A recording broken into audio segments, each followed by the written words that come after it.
Hello আসসালামু আলাইকুম। দেখেন গাইস, আজকে একটা ডিম কোন পদ্ধতিতে ভাজি করি, সেটা যদি ভালো লাগে আপনারাও সেই পদ্ধতিটা কাজে লাগাতে পারেন। কারণ সবাই সব কিছু সব নিয়মে করে না, আবার অনেকেই অনেক নিয়মই হয়তো জানে না। আমি দিয়ে দিলাম তেল,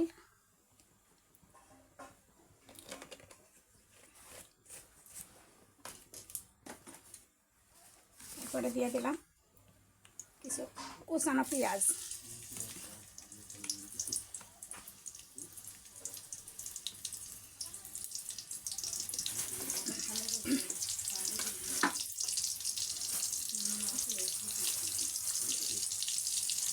এবারে দিয়ে দিলাম দুটো শুকনো মরিচ,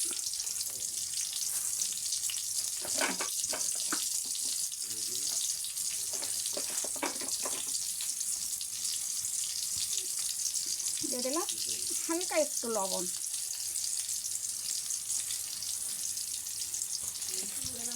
দিয়ে ভালোভাবে নাড়িয়ে নিলাম।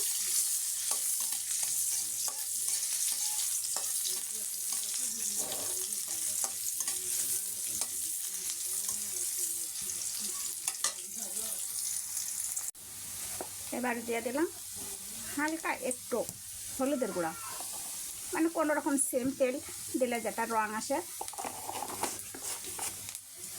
আবার একটু ভালোভাবে পেঁয়াজটা নাড়িয়ে নিলাম।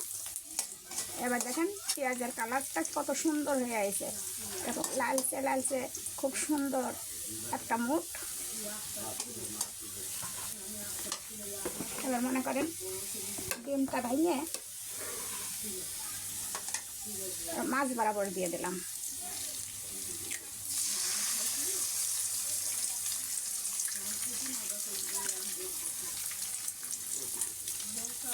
হালকা একটু ফাটাই দিলাম।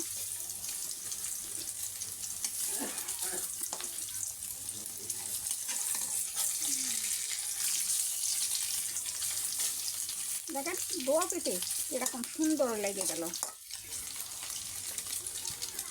গ্যাসটা একটু স্লো মোডে দিলাম। দেখেন কত সুন্দর ভাজা হয়েছে। বোনেরা, আপনারা যারা এরকম সুন্দর করে ডিম ভাজি করতে চান তারা অবশ্যই কেমন হলো লাইক কমেন্ট শেয়ার দিয়ে পাশে থাকবেন। ধন্যবাদ।